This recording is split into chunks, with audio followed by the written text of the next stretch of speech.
Okay, I think everybody's here. So I've been asked to speak about the sort of strategic aims of the movement, the u3a movement as a whole. Not the trust, not individual u3as, the overall picture. So as the lockdowns and restrictions started to ease mid last year, the board needed to understand the impact of COVID and to look at the best ways to encourage a renaissance in the movement. So last autumn 2021, we held a number of brainstorming sessions and we created some simple future aims that we tested out in consultation groups of u3a members in each region around the late autumn. The main messages, good and bad, were then pulled together. There was considerable fear that membership had fallen significantly and that all the indications were that whilst recovery would happen, it would take time. Many u3as have weathered the storm remarkably well, but the u3as that were vulnerable had had little regular contact with their members during COVID, largely due to low technical ability. And they had little interaction with other u3as, with networks and with their regional trustee. And many had little energy to start a recruitment campaign, largely due to an ageing membership. And we've lost a few u3as for exactly those reasons. There was criticism that nationally the profile of the movement was minimal to zero, as you heard earlier. And this was not helping recruitment. And as a number of u3as also pointed to online, a number of u3as also pointed to online competition that had seduced members during the face-to-face restrictions. Finally, there was a strong view that members learnt best in a fun, social setting with people that they regarded as friends. On the same theme, most members agreed that even though Trust Online u3a and other online activities that have been provided had been useful and would remain attractive for some member groups, face-to-face contact in u3a interest groups was still preferable for the vast majority of members. They still regarded u3as as the basic building blocks of the movement, with volunteers playing a key role at all levels in the movement, delivering peer-to-peer learning. When we asked them what type of organisation they did want to see once the pandemic was over, there was inevitably a huge variety of views, and we've summarised some of them on this chart. There was a general belief that as a movement, we do not have a single and well understood identity. For instance, there are knowledge gaps in who does what. There are different interpretations about eligibility criteria. Members wanted to see an increasing and relevant range of activities, particularly ones that would attract new entrants, and there was concern that we were not attracting enough younger members. When it comes to u3as themselves, sustainability was seen as the key.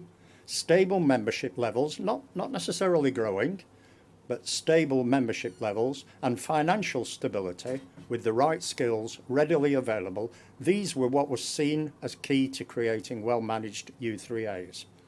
Members also wanted to see widening learning opportunities where they can enjoy themselves. After all, our strapline is learn, laugh, live. We then grouped together the hundreds of comments into four main headings, and I called them cornerstones. Firstly, single u3a, where members should understand what the movement stands for, what it's all about, what the opportunities are, and how they can contribute. Second one is enjoy. The focus on face-to-face learning is paramount, but members want the range of opportunities and the learning environment to expand. Members say that they learn best when they're having fun, and we do know that online learning is very attractive to some members for a wide variety of reasons. An ongoing recruitment campaign was considered essential, and the national profile is seen as crucial to the public's perception. For u3as to be sustainable, much of that recruitment effort needs to be focused on the next generation. Finally, u3as, like many other voluntary organisations, have been in the shadow of the pandemic for almost 3 years, and for some members it still is. We need to do everything we can as a movement to emerge from that shadow.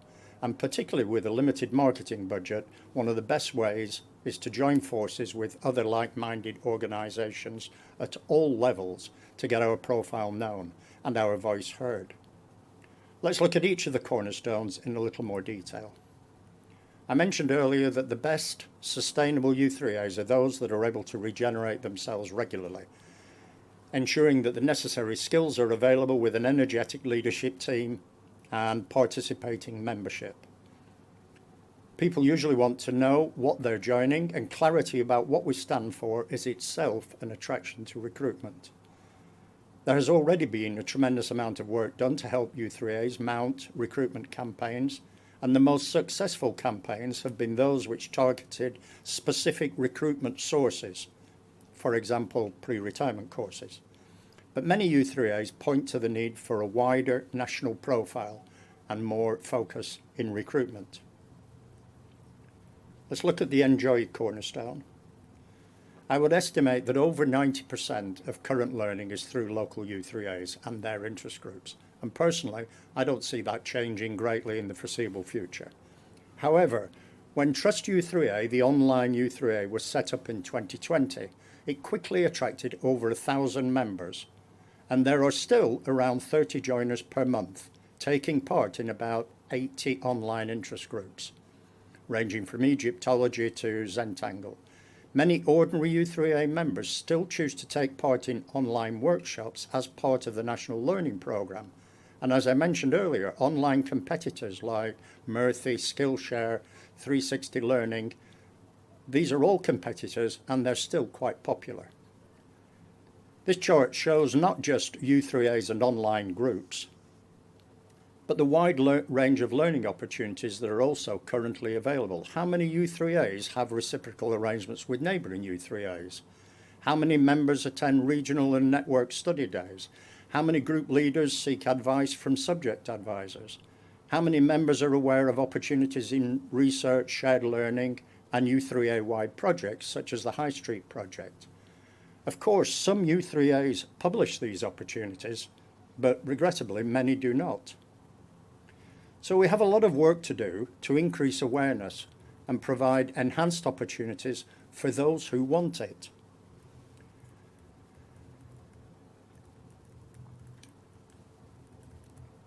Raising our profile nationally can be difficult and expensive to do. So how can we develop effective ways of making ourselves heard? If you listen to the radio or read magazines or watch television, you'll recognise that there's an increasing trend of organisations collaborating together to get their usually complementary message across. This could help us to reach different markets, share promotion costs, promote shared values. As with our collaboration with Specsavers, it may also lead to additional income. But we all recognise that this is potentially very sensitive territory, and we need to carefully identify what we want, and we'll need to inch our way into any partnerships. In particular, nobody in the movement wants to get tangled up in politics, but there are lots of non-political messages around our values that members have already asked us to promote, particularly around perceptions of ageing. Many of these messages are also shared by similar organisations, and forming partnerships seems quite a sensible way forward, both at national and at local levels. At local level to increase the contribution within the community. Finally, we see frequently a mindset amongst some areas of the membership of us and them, national against local,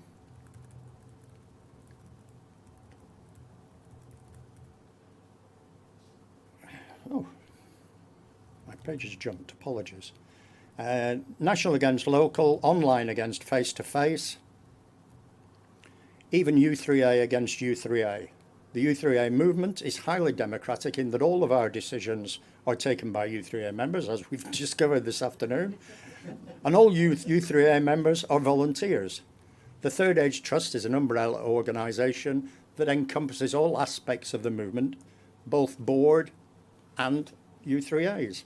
The u3a office staff work closely with volunteers from all levels in the movement on a daily basis, as well as supporting subject advisors, networks and regional teams. So division is destructive, costly and time wasting. Furthermore, is it sensible to expect over 1,000 u3as, many struggling for chairs and committee members as we speak, is it sensible to expect them all to be reinventing the wheel at the same time? It may sound simplistic, but minimising division, improving communications, and encouraging interconnectivity and sharing are seen as priorities within a collective movement, as are ensuring that the movement has access to the right skills at every level. Regional teams, network teams, training, peer group sharing, sharing between u3as, these are all crucial elements if we want to have a collective movement. Similarly, members should be able to recognise when joining a local u3a that they are also joining a UK-wide movement that provides a wealth of learning opportunities. Whilst most will be satisfied with the opportunities available within their local u3a and probably have little interest beyond their interest groups, we also have a duty to cater for those with wider and different interests. Don't misunderstand me, the work on these aims is by no means finished. In fact, in many areas, work hasn't even begun yet. There's a huge amount of work to be done in all 4 of these areas to think through what's required and the best way to achieve it before formal proposals can be developed and implemented. And personally, I don't think we're talking major cost here at all. We're talking about the cost of u3a members getting together and thinking. You can see in the annual report that some initiatives were already built into this year's annual plan, but the serious work on the main themes will only start towards the end of this year and principally next year.